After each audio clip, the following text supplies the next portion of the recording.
बहुत बहुत नमस्कार। आज का ये दिन भारत के इतिहास में बहुत महत्वपूर्ण दिनों में से एक है। कई बार मैं ये सोचती हूँ कि ये 25 जून को हर बार हम क्यों याद करते हैं। तो मैं अपने आप को जब जोड़ती हूँ तो जोड़ती हूँ कि हर साल जब हम रावण दहन करते हैं तो भी हम ये याद करने के लिए उन्हें दहन करते हैं कि हमेशा सत्य की जीत होती है और असत्य की हार होती है। पाप और पुण्य में से हमेशा पुण्य जीतता है। और ये संविधान हत्या दिवस भी इसीलिए याद किया जाता है कि हर एक आने वाली जनरेशन के व्यक्ति को ये एहसास हो कि फिर किसी राजनेता ने वो दोबारा हरकत करने की कोशिश की तो ये पूरा देश और इस देश के 140 करोड़ लोग कभी दोबारा ऐसा होने नहीं देंगे। आदरणीय सत्यनारायण जाटिया जी को मेरा बहुत बहुत प्रणाम, जो साक्षात इस पूरे संविधान की जब हत्या हुई, आपातकाल जब लगा, उसके प्रत्यक्षदर्शी हैं। हमारी बहुत ही प्रिय दीदी स्मृति ईरानी जी, जिनका मार्गदर्शन हमेशा हमें मिलता है। हमारे प्रदेश के अध्यक्ष आदरणीय भाई हर्ष मल्होत्रा जी, और मेरे सामने बैठे हम सबके गार्जियन के रूप में जिनका स्नेह हमेशा हमारे साथ रहता है, आदरणीय वी सतीश जी, हमारे माननीय सांसद रामवीर सिंह विदुड़ी जी, योगेंद्र चांदोलिया जी, मनोज तिवारी जी, बहन बांसुरी स्वराज जी। बांसुरी का नाम लेती हूँ तो बोलते बोलते भी सुषमा निकल रहा है। वो हमारी यादों में हमेशा रहेंगे।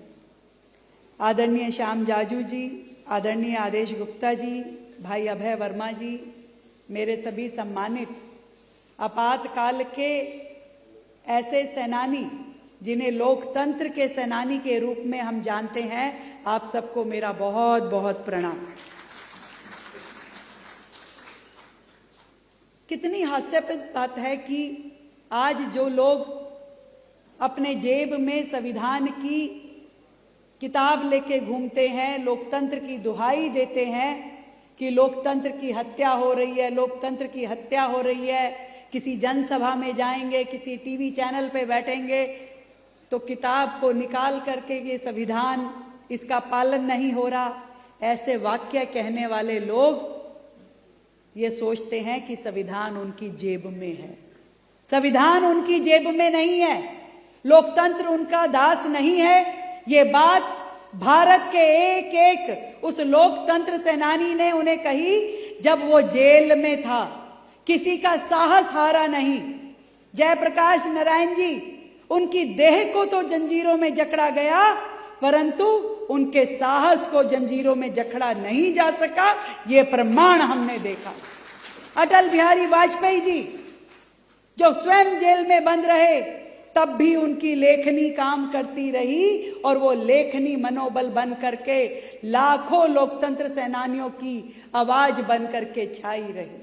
एक एक व्यक्ति जिसने उस आपातकाल की लड़ाई को लड़ा, 19 महीने जेल में बैठा रहा, जिसमें से आप सारे लोग शामिल रहे, उसने साहस नहीं छोड़ा, हिम्मत नहीं छोड़ी, देश के प्रति अपना प्रेम नहीं छोड़ा।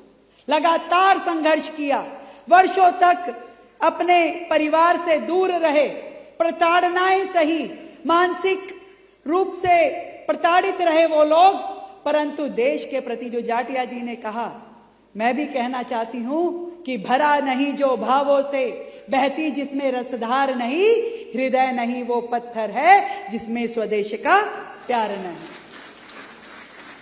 यह दिन बार बार उसी चीज को याद करने के लिए है कि राष्ट्र प्रथम की जिस भावना का गुणगान हम करते हैं, उसकी असल में जो शुरुआत थी वो आपातकाल के दिन भी थे, जहां लोगों ने सर्वस्व देकर के अपने जीवन के महत्वपूर्ण दिन, महत्वपूर्ण क्षण देश के प्रति अपनी कुर्बानी उन्होंने दी।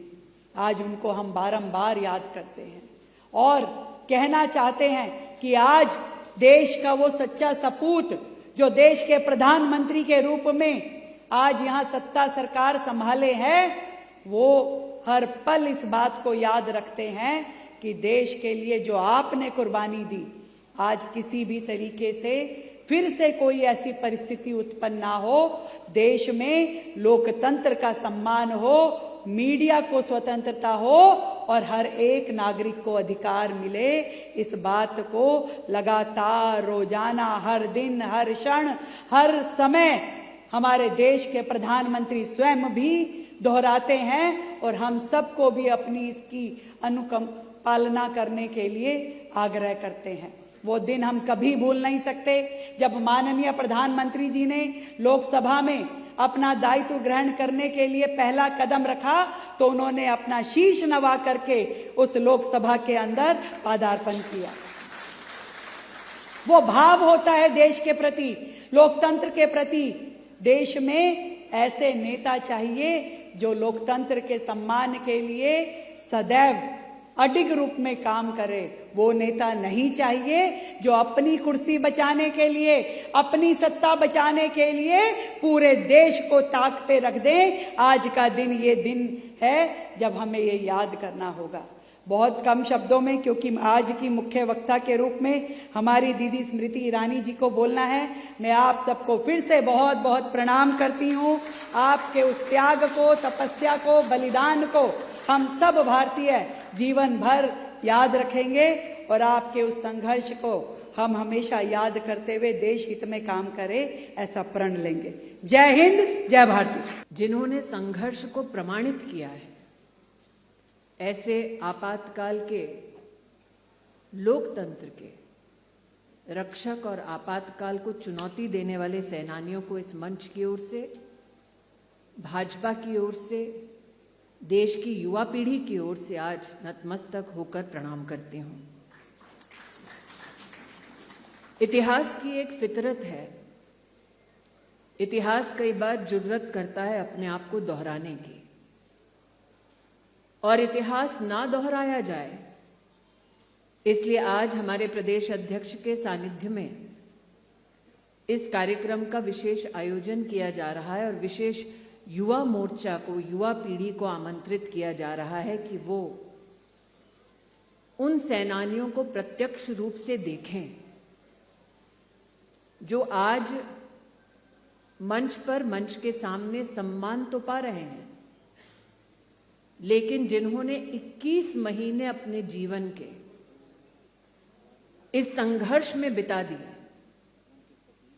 कि देश में लोकतंत्र की हत्या ना हो, संविधान को रौंदा ना जाए।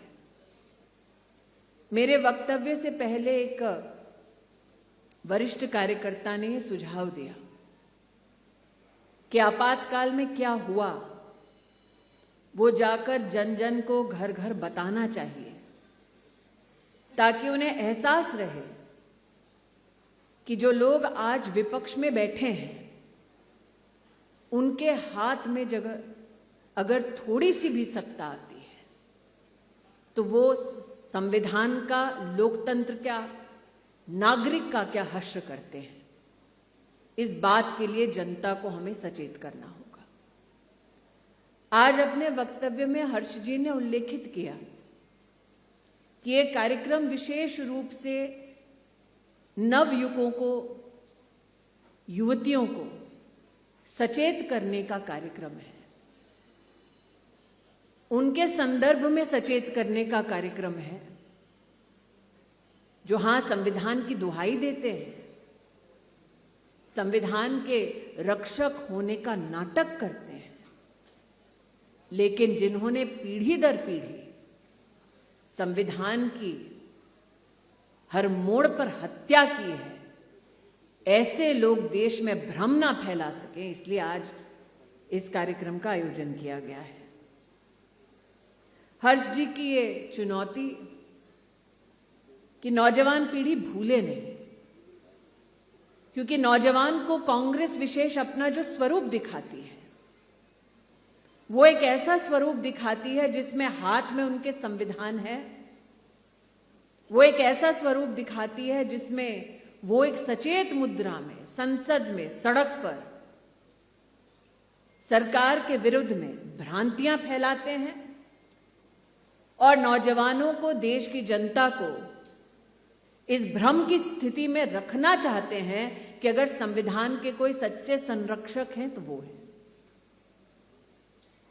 अगर मैं आपातकाल के उस दृश्य की रचना आप सबके सम्मुख ना करूं तो भी हाल फिलहाल में कांग्रेस पार्टी और उनके सहयोगी और मित्र दलों ने संविधान को, लोकतंत्र को कैसे कुचला है, उसके साक्षात 2 प्रमाण आपके सम्मुख प्रस्तुत करना चाहूंगी।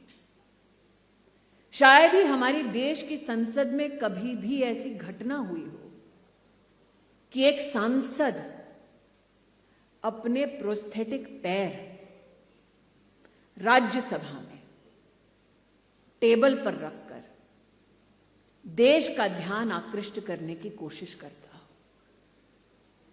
यह व्यक्ति केरल राज्य से, नाम उनका मास्टर सदानंद। जुर्रत उनकी बस इतनी कि उन्होंने कम्युनिस्ट पार्टी को चुनौती देने का दुस्साहस किया। वो कम्युनिस्ट पार्टी जो कभी केंद्र में कांग्रेस के रक्षक बनते, कभी प्रदेश में उनके साथ सत्ता में रहते, उनके पास जब सत्ता थी तो एक व्यक्ति जो मात्र और मात्र आवाज उठाता था, उसकी आवाज बंद करने के लिए उसके पैरों को ऐसे काटा गया कि वो कभी जुड़ ना पाए। साधारण मार पिटाई नहीं, बाकायदा पैरों को काटते वक्त ये कहा गया कि ऐसा काटो कि जीवन में कभी जुड़ ना पाए। हमारे देश के लोकतंत्र में, देश की संसद में ऐसा भयावह चित्र, साक्षात प्रमाण कभी भी देश की राजनीति में प्रस्तुत नहीं किया गया।